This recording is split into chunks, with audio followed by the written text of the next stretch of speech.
نماز پڑھنے کے لیے تشریف لے گئے مسجد میں.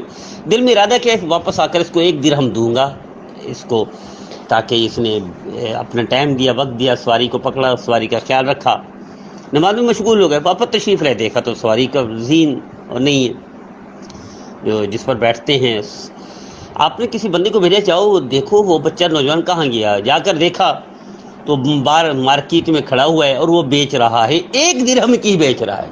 واپس آ کر انہوں نے خبر دی جس کو بھیجا تھا، وہ زین گھوڑے کی یا سواری کی وہ بیچ رہا ہے 1 درہم میں. فرمایا کہ میں نے تو طے کیا تھا کہ اس کو حلال دوں، گفٹ دوں، تحفہ دوں اور 1 درہم دوں، اس نے حرام طریقے سے کھا لیا.